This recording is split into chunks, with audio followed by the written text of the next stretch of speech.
आप तो बहुत अच्छा गाती हैं। गीत तो आपका है, मैं तो सिर्फ गुनगुना रही थी। गीत किसी का भी हो, उससे क्या होता है। गीत को सुंदर गला मिल जाए तो उसकी किस्मत चमक उठती है। जी नहीं, बल्कि गीत अच्छा हो तो बेसुरी आवाज भी अच्छी लगती है। भगवान ने एक साथ कई खूबियों का मालिक बनाया है आपको। सुंदर बनाया, सुंदर आवाज दी, बोलने का इतना अच्छा अंदाज दिया और साथ में इतनी अच्छी याददाश्त भी दी। एक बार मेरा गीत सुना और याद हो गया। याद नहीं हुआ, बल्कि दिल में छप कर रह गया है। मैं लाख बुलाने की कोशिश करूं, मगर बुला नहीं पाती।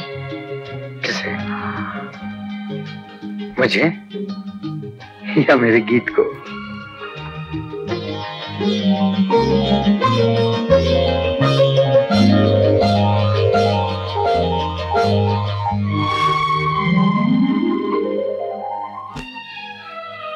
भगवान ने एक साथ कई खूबियों का मालिक बनाया है आपको। सुंदर बनाया, सुंदर आवाज दी, बोलने का इतना अच्छा अंदाज दिया और साथ में इतनी अच्छी याददाश्त भी दी। फादर, एक मिनट। क्या है फादर, आपने शादी के बारे में क्या सोचा? मैं तो कब से शादी के फर्स्ट गियर में घूम रहा हूँ, मगर लड़कियां सारी रिवर्स गियर में घूमती हैं। मुझे कोई लड़की देता ही नहीं। फादर, मैं आपकी शादी के बारे में बात नहीं कर रहा हूँ, अपनी शादी के बारे में बात कर रहा हूँ। तुझे भी अपनी कोई लड़की क्यों देगा? मजाक मत करो फादर। आपने तो मुझसे वादा किया था कि सीता जैसे फौरन से लौट के आएगी, आप उसका हाथ मेरे हाथ में दे देंगे।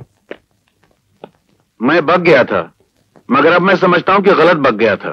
फादर, आपको अपने बेटे की बिल्कुल परवाह नहीं। आप नहीं चाहते कि आपके बेटे का घर बसे, एक इज्जतदार लड़की आपकी बहू बने। हाँ फादर, सच बोल रहा है या? गुगली नहीं मार रहा हूं। आप एक बार बात छेड़ के तो देखिए, अब वारिया सामने। बेटी, आज तो बहुत फर्स्ट गियर में नजर आ रही हो। मेरा मतलब बहुत खुश नजर आ रही हो। और बुजुर्गों ने कहा है कि जब कभी कोई टेढ़ा सवाल पूछना हो तो गियर की हालत देके पूछना चाहिए, मतलब खुशी की हालत देके पूछना चाहिए। मैं समझता हूँ मेरे दिल में एक बहुत दिनों से बात है, वो पूछ ही डालूं। पूछो uncle. Morning Sita. Good morning. वो अपना क्या नाम है उसका? हाँ, जिसे हमने नौकरी से निकाल दिया है। हाँ, नहीं, उसका क्या नाम ले रही हो?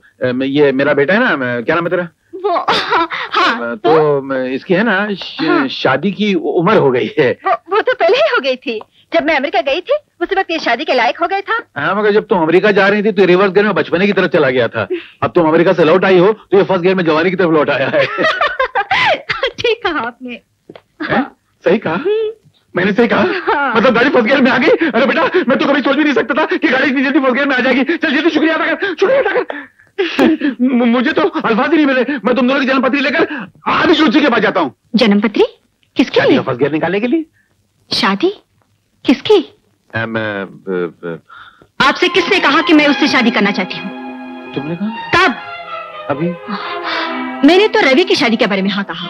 रवि की शादी अपने साथ करने को नहीं कहा। जाइए, कोई अच्छी सी लड़की उसके लिए ढूंढ लीजिए। शादी के लिए जो भी खर्चा होगा मैं करूंगी। लेकिन बेटी, फिर तुम्हारी शादी कब? जिसे मैं पसंद करूंगी उससे मैं खुद शादी कर लूंगी। फिर ये लटक गया। क्या बात कर रहे हो आप? कैसी बात कर रहे हैं आप? आप चाहते हैं कि वो खुले शब्दों के अंदर बोले कि आपके बेटे को नहीं चाहते? नहीं। आप में जरा सी भी कॉमन सेंस है कि नहीं? मैंने आपसे क्या कहा था? मैंने आपसे यह कहा था कि मेरा हाथ इस लायक नहीं कि उसका हाथ लेकर थाम ले। और आपने क्या कहा था? आपने कहा था नहीं बेटा, इसके साथ शादी करने के लिए सिर्फ तू ही काबिल है। मैंने? सीता, अगर तुम शादी के लिए राजी हो भी जाती तो मैं खुद तुम्हारे पास चल कर आता और तुमको समझाता कि तुम अपनी हैसियत को देखो और तुम मेरी हैसियत पे नजर डालो। तुम आसमान का तारा हो और मैं जमीन की धूल। मैं तुमसे शादी करने के लिए बिल्कुल राजी नहीं हूं। अरे मगर तूने नहीं कहा था? I say get out, out you old man, out, senseless fellow। मेरी एक बात और तुम और से सुन लो। अगर तुम शादी के लिए हाँ कह भी देती, मैं खुद तुम्हारे पास आकर शादी के लिए इनकार कर देता।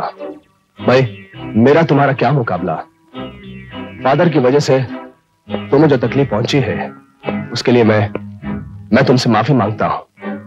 वो बेचारे बेटे की शादी के जोश में भूल गए थे कि जूता पैर में पहना जाता है, टोपी की जगह सर पर नहीं रखा जाता। उनकी बदतमीजी की वजह से तुम्हारे दिल को जो ठेस पहुंची है उसके लिए मैं सीता देवी हाथ जोड़ के तुमसे माफी मांगता हूं। इट्स ऑल राइट, जाओ जाकर अपना काम करो।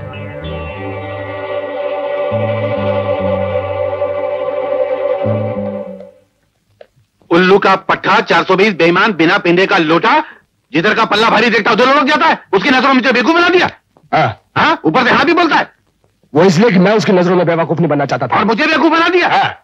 अरे बेईमान 420, खड़े खड़े बाप को रिवर्स गियर में डाल दिया। अब पता चला कि जब तू पैदा हुआ तो तेरी माँ दुनिया से क्यों चली गई। अरे जाओ ना, अपना जाके काम करो। तुम नहीं जाते ना? ठीक है, मैं चले जाता हूं। बल्कि गीत अच्छा हो तो बेसुरी आवाज भी अच्छी लगती है। याद नहीं हुआ, बल्कि दिल में छप कर रह गया है। मैं लाख बुलाने की कोशिश करूं मगर बुला नहीं पाती।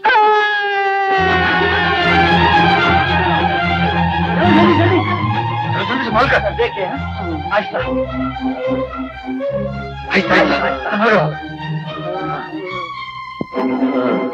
और था गणपत, मैनेजर साहब से जाकर कह दे कि किशन बहुत बुरी तरह जख्मी हो गया है, उसे हम टैक्सी की गाड़ी में डालकर हॉस्पिटल ले गए। चल जा। मैनेजर साहब, अपना वो किशन है ना, क्या उसे? उसको फैक्ट्री में बहुत बुरी तरह मार लगा। रामबा उसको फैक्ट्री की गाड़ी में डाल के हॉस्पिटल ले गए। आपको बोलने के लिए बोला। फैक्ट्री गाड़ी में? हाँ, फैक्ट्री गाड़ी। I'll call you back. Okay? Excuse me madam, क्या मुझे आपकी गाड़ी की चाबी मिल सकती है? किस लिए? एक जरूरी काम से बैंक जाना है। कंपनी की गाड़ी क्या हुई? मजदूर ले गए उसे। मजदूर ले गए? वो मजदूर यूनियन का लीडर है ना राम, वो ले गया। उसको क्या हक है कंपनी की गाड़ी ले जाने का? अब क्या बताऊं आपको मैडम, यही सब दुख सह कर चाचा जी का ध्यान हो गया। एक मजदूर की उंगली में जरा सी चोट क्या आ गई, दो चार कतरे खून के बह गए, उसने शोर मचाना शुरू कर दिया। मालिकों को गाली देनी शुरू कर दी। कहने लगा, ये मालिक लोग समझते क्या अपने आप को? कब तक मजदूरों का खून चूसते रहेंगे? कब तक उनकी जिंदगियों से खेलते रहेंगे? खुद की गलती से उंगली में चोट आई और खून चूसने का इल्जाम लगा दिया मालिकों के ऊपर। और वो राम है ना राम, उसने तो आओ देखा ना ताओ उसे गाड़ी में बिठाया और सीधा लेकर चला गया। उसकी इतनी हिम्मत हो गई? वो समझता क्या है अपने आप को? ये फैक्ट्री, यहाँ की गाड़ियाँ उसके बाप दादा की जायदाद है। तुम फौरन पुलिस में कंप्लेंट लिखो। नहीं मैडम नहीं, हमें एक कदम हरगिज नहीं उठाना चाहिए। हमें शांतिपूर्वक काम करना चाहिए। अगर हम लोग पुलिस में कंप्लेंट लिखवाएंगे तो ये मजदूर लोग बाहर जाकर शोर मचाएंगे, बोलेंगे इस कंपनी में बहुत जुल्म होता है। एक मजदूर मरते मरते बचा, लेकिन मालिकों कान पे जू तक नहीं रहेंगी। फजूल की बकवास करेंगे वो। तो फिर ऐसी हालत में क्या करना चाहिए? कुछ नहीं, एक्शन टू रिएक्शन, बस। राम भैया, मैनेजर साहब ने तुमको बुलाया है।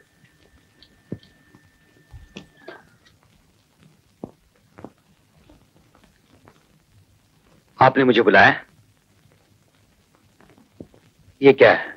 पढ़े लिखे आदमी हो, पढ़ लो, मुझसे क्या पूछते हो?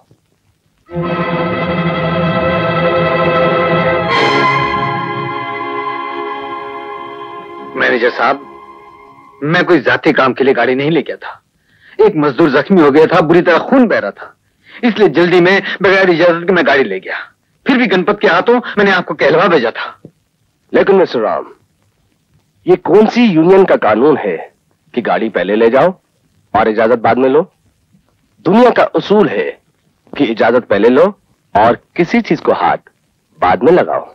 लेकिन किशन की हालत उस वक्त बहुत बुरी थी, आपके पास आकर इजाजत लेने का वक्त ही नहीं था। ये सब सफाइयां मुझे नहीं, मालकिन के सामने पेश करो। ठीक है, मैं उन्हीं से बात करता हूं। एक मिनट, उनसे बात करने से पहले इजाजत लेना बहुत जरूरी है।